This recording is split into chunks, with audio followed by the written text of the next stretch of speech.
चलिए दोस्तों, आज की वीडियो को शुरू करते हैं दिनेश लाल यादव निरहुआ से। दिनेश लाल यादव निरहुआ के एक वीडियो सोशल मीडिया में खूब ज्यादा वायरल हो रहा है, जिसमें एक मीडिया वाले पूछ रहे हैं दिनेश लाल यादव निरहुआ से कि क्या खेसारी लाल यादव पहले से ही आरजेडी में जाने के तय किए थे या बाद में गए हैं, क्योंकि उन्होंने तो बीजेपी का भी प्रचार किया। ऐसे में दिनेश लाल यादव निरहुआ जवाब देते हैं कि खेसारी लाल यादव का जैसा सोच है उस हिसाब से वो सही पार्टी में गया, क्योंकि खेसारी लाल यादव जैसा आदमी बीजेपी पार्टी को नहीं चाहिए। क्या खेसारी लाल यादव इतना खराब आदमी है? आप सब कमेंट करें। पर वो भाजपा के लायक ही नहीं, उसकी सोच ही इतनी घटिया है।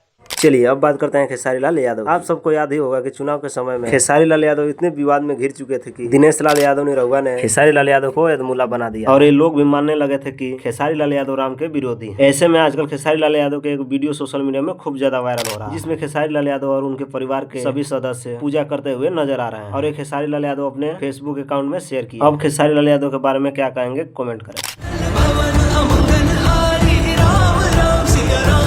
चलिए अब बात करते हैं रितेश पांडे की। आप सबको बता दूं कि रितेश पांडे के एक वीडियो सोशल मीडिया में खूब ज्यादा वायरल हो रहा है। जैसे कि आप सबको पता ही होगा कि मंत्री पद के शपथ एक ऐसे इंसान ने लिया है जिसे राजनीति से दूर दूर तक नाता नहीं। हाँ, उनके पिता राजनीतिक में हैं, लेकिन उनको कभी राजनीतिक में नहीं देखा गया। और रितेश पांडे ये बोल रहे हैं जो इंसान ने मंत्री का शपथ लिया है, जब उससे मीडिया वाले ये पूछ रहे हैं कि आप बिहार के लिए क्या करेंगे, तो मंत्री जी बोल रहे हैं कि ये सवाल मेरे पापा से, इसीलिए हमारे बिहार का विकास नहीं हो रहा। ये कहना रितेश पांडे का है। और रितेश पांडे ये भी बोल रहे हैं कि इसीलिए जनसुराज को एक भी सीट नहीं मिली, क्योंकि जनसुराज बिहार के भविष्य के लिए बात कर रहा था। वैसे जनसुराज को क्यों नहीं सीट मिली, कमेंट करें। मंत्री ऐसे युवा को बनाया गया है जिसको पता ही नहीं है, जिससे पत्रकार पूछ रहे हैं कि क्या करेंगे तो वो बोल रहे हैं कि जाके हमारे पापा। चलिए अब बात करते हैं अरविंद अकेला कल्लू। आप सबको बता दूं कि पावर स्टार पवन सिंह के बाद अब अरविंद अकेला का गाना खूब ज्यादा वायरल हो रहा है और इनका स्टेज शो भी खूब ज्यादा वायरल हो रहा है, जिसमें अरविंद अकेला का एक फैन उनका टैटू बनवा कर उनसे मिलने आता है, जैसे पावर स्टार पवन सिंह और खेसारी लाल यादव के फैन आते हैं। लेकिन अरविंद अकेला कल्लू को पावर स्टार पवन सिंह के साथ इसलिए जोड़ा जा रहा है, जैसे पावर स्टार पवन सिंह पैसा देते थे अपने फैन को, वैसे अरविंद अकेला कल्लू भी अपने फैन को 5,000 रुपया दिए हैं, जो कि खूब ज्यादा वायरल हो रहा है। वैसे आप किसके फैन हैं और आपको किसने कितना पैसा दिया है, कमेंट करें।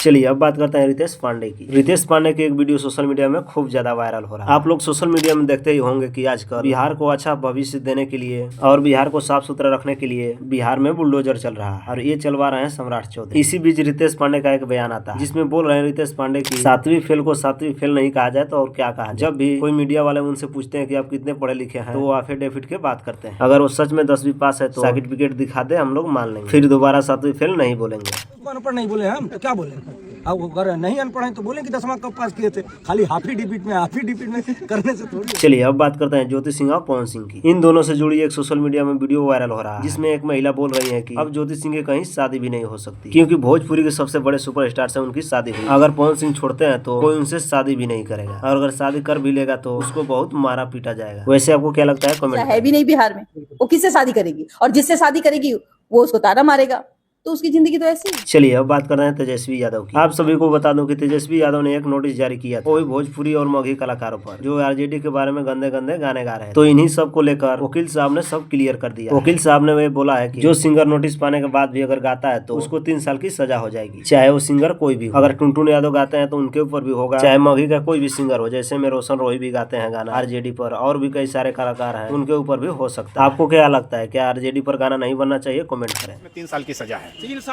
साल की सजा हो नहीं सकती है, 3 साल तक की सजा। चलिए अब बात करते हैं सम्राट चौधरी। आप सबको बता दूं कि सम्राट चौधरी मंत्री का शपथ लेते ही योगी के स्टाइल में फटाफट फैसले सुना रहे हैं और सभी को सावधान भी कर रहे हैं। इन्होंने एक और ऐलान कर दिया है, अगर आप सोशल मीडिया में किसी को गाली देते हैं तो आपके ऊपर कानूनी कार्रवाई की जाएगी। ये सम्राट चौधरी का दावा। तो आप सोशल मीडिया पर किसी को गाली ना दें। किसी को भी गाली देने वाला उनके खिलाफ कार्रवाई की जाएगी, कोई किसी को गाली नहीं दे सकता। चलिए अब बात करते हैं नीतीश कुमार की। आप सबको बता दूं कि नीतीश कुमार ने एक बड़ा ऐलान किया। नीतीश कुमार ने ये ऐलान किया है कि बिहार के 1 करोड़ नौजवानों को ये नौकरी देंगे, वो भी 5 साल के अंदर। वैसे आपको क्या लगता है, आपको मिल सकता है नौकरी, कमेंट करें। चलिए अब बात करते हैं कॉमेडी स्टार कपिल शर्मा की। आप सबको बता दूं कि कपिल शर्मा की एक फिल्म आई थी, जिस फिल्म का नाम था किस किस को प्यार करूं, और ये फिल्म एक ब्लॉकबस्टर फिल्म साबित हुई। और फिर से कपिल शर्मा लेकर आ गए हैं इसका पार्ट 2, जो की काफी जबरदस्त है, और इस फिल्म को सिनेमा घर में लगाया जाएगा 12 दिसंबर को। तो इस फिल्म को देखने के लिए कौन कौन एक्साइटेड है, कमेंट। तो चलिए आज के लिए इतना ही, मिलते हैं नेक्स्ट वीडियो में। तब तक के लिए जय हिंद, जय भोजपुरी, और अपना कीमती टाइम निकालकर यहाँ तक वीडियो देखने के लिए धन्यवाद।